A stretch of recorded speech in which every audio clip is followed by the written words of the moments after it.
Bonjour chers frères et sœurs. Salut à vous qui aimez l'histoire. Il y a eu un djihad au XVIIe siècle dans les hautes plaines de la Volta noire. L'histoire n'en parle pas beaucoup. Celui qui en a été l'auteur, on l'appelle Ndeoura Jakpa Lata. Et c'est lui qui est le fondateur, qui a été vraiment le fondateur du grand royaume du Gonja. Le royaume qu'on a appelé le royaume du Gonja. En fait, le nom Gonja est venu des marchands Haoussa qui sont venus dans la région. Or, ces hautes plaines de la Volta noire sont, disons, au nord du Bonor, donc au nord de l'espace Akan.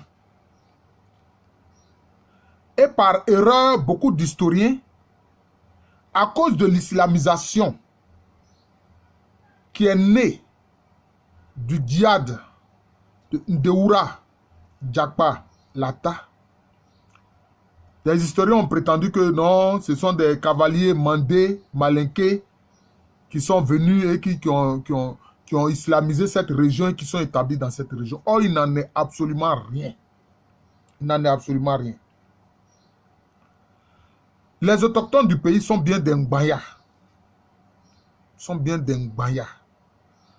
C'est-à-dire des peuples Gouan. Les Gouans sont des peuples très proches des Akans. J'ai fait une vidéo sur eux. D'ailleurs, même c'est les Gouans qui ont été, je peux dire, les premiers habitants du littoral Fanti, avant l'arrivée des Borbor Fanti, qui eux sont venus, disons, de Takiman du Bono.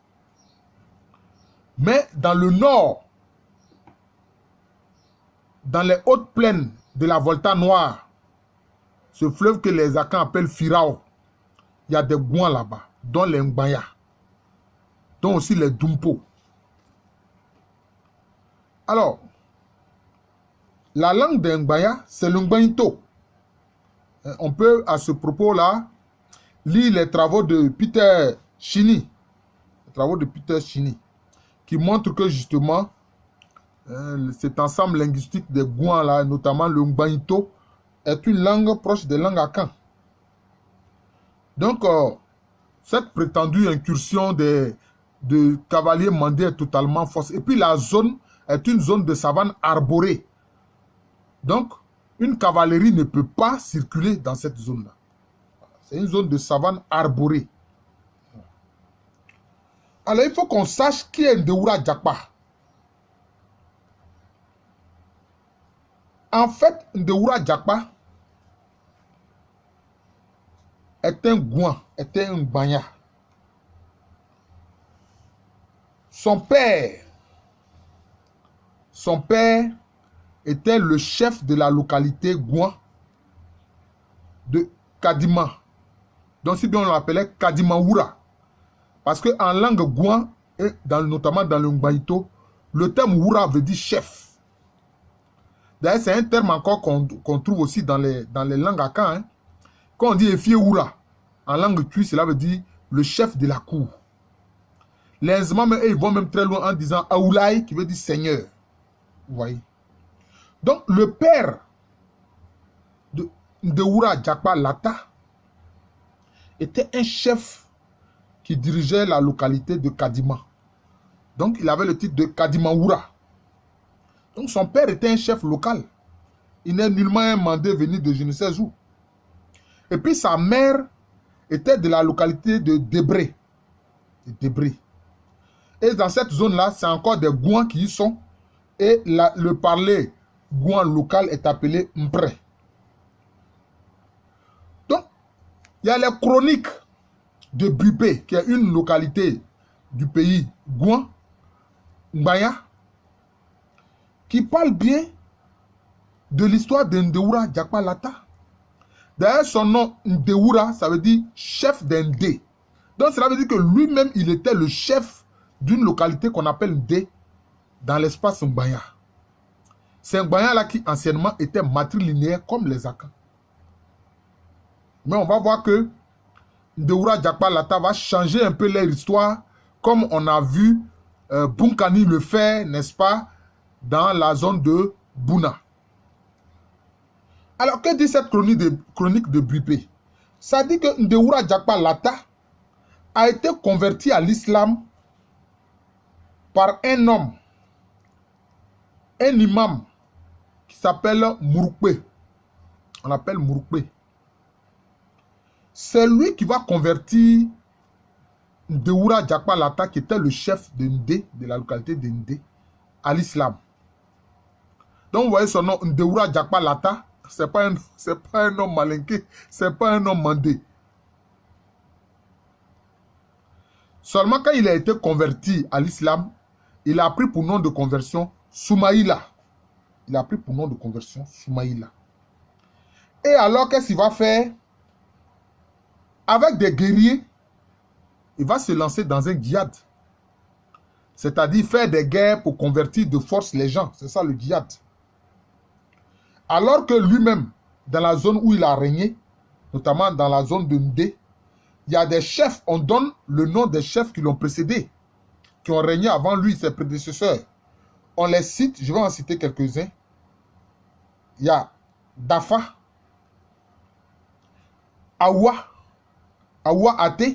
Vous voyez, le nom Awa, c'est un nom akan. Et puis Amoua. Ensuite, maintenant, vient Ndeoura Diakpa Lata. Voilà.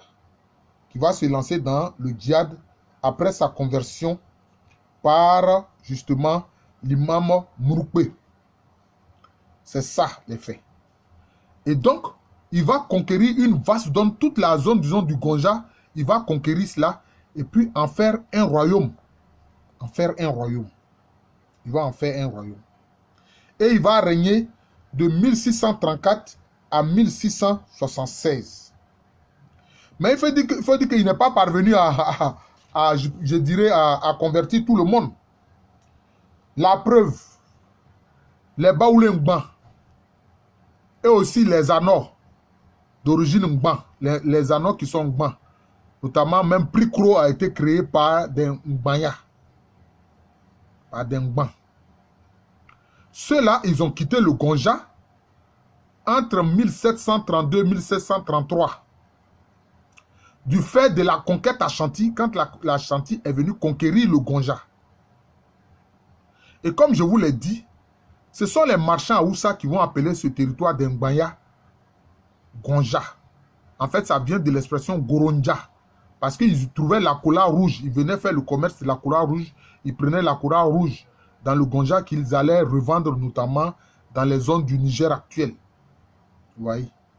Et du nord du Nigeria actuel. Donc c'est de là qu'est venu le nom finalement Gonja. Sinon le pays, c'est le pays d'Ngbanya. C'est le pays d'Ngbanya. Et donc c'est ce que Ndeoura Diakpa Lata a fait.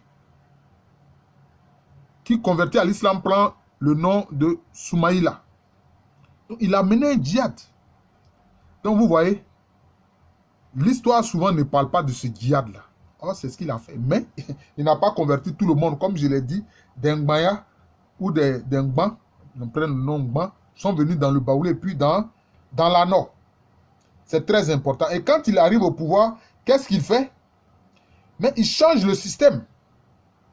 Il change le système. Du système matrilinéaire, il passe au système patrilinéaire puisqu'il s'est converti à l'islam. Voilà. Et donc, il va mettre à la tête des provinces ses propres fils. D'ailleurs, on a vu dans le cas de Bunkani, c'est ce que lui aussi il a fait, notamment dans la zone de Bouna. Dans la zone de Bouna, c'est ce qu'il a fait. Donc, il crée des provinces à la tête desquelles il met ses propres fils. Il met ses propres fils. D'ailleurs, dans le Gonja, notamment les familles dirigeantes, on leur donne le nom de Eourabi. Alors, il faut dire que beaucoup de Ngbanya étant convertis à l'islam, il y a principalement deux patriclans malinqués ou mandés qui étaient au départ dans la région, deux seulement. Ce sont les Kamagaté qui sont venus dans le Gonja après les troubles à Bego. Parce que j'ai fait une vidéo où je parle des rapports entre Malinké et Akan autour du 11e et 12e siècle. Et donc, quand il y a eu les troubles à Bego, la cité où les Malinké étaient logés, où les Malinké vivaient, mais qui faisait partie du royaume Akan de Anin Soko, à la suite de ces troubles-là, donc des Kamagaté sont venus donc, dans ce qui va être le Gonja, le pays Ngbanya. C'est ce qui s'est passé. Et puis aussi, il y a la famille Timité, qui, elle, venant du Mandé, a d'abord transité par la zone de Bondoukou. Par la zone de Bondoukou. D'ailleurs, il y a certains qui sont restés dans la zone de Bondoukou parce qu'on disait que les ancêtres des Timités étaient de grands érudits dans le Coran, de grands érudits en islam. Voilà. Donc, certains sont restés dans la région de Bondoukou, donc dans le royaume Brondiama. Et puis, il y a d'autres qui sont venus dans le Gonja.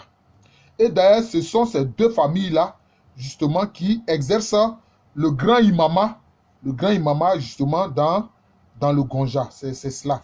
Et ces deux familles-là, on leur donne, je crois, un nom assez particulier. Hein? On leur donne un nom assez particulier. Ils sont appelés Sakpare et puis Dokito. Ces familles Kamagaté et Timité.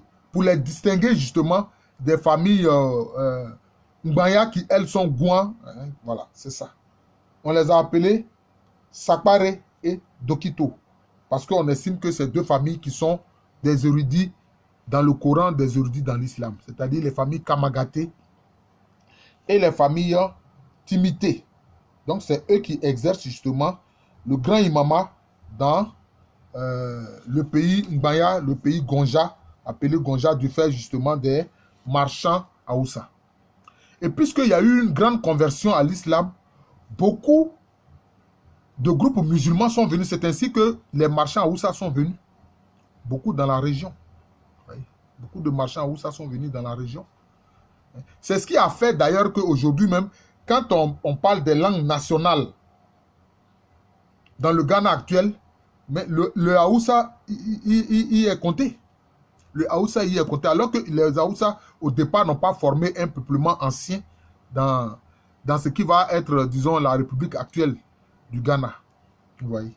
Ça vient justement de l'installation de ces marchands Haoussa qui sont venus faire le commerce de la cola dans le pays Ngbanya, auquel ils ont donné le nom de Goronja, qui est traduit aujourd'hui Gonja.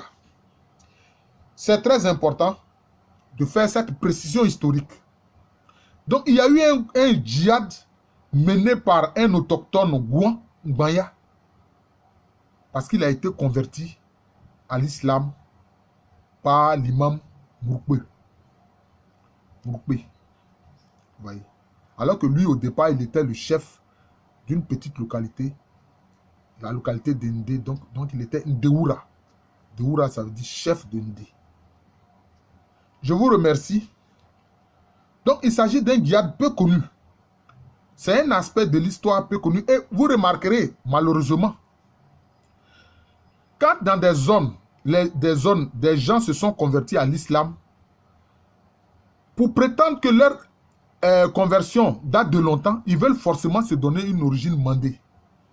C'est ce qu'on voit dans le Barbo, avec les Agnis Barbo. C'est ce qu'on voit aussi, même dans le Gonja. On voit cette comment je peux dire ça? Cette façon de tronquer l'histoire parce qu'on veut se donner une origine, dire qu'on est islamisé il y a longtemps. Alors, comme les Mandés sont islamisés il y a longtemps, alors on prétend que ses ancêtres sont Mandés, alors qu'il ne s'agit pas de cela.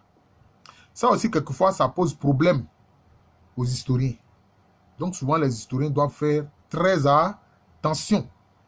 Très attention. Alors que c'est simplement une affaire d'islamisation. Et dans les zones de savane arborée comme dans les zones de forêt, mais il y a eu quelquefois des islamisations.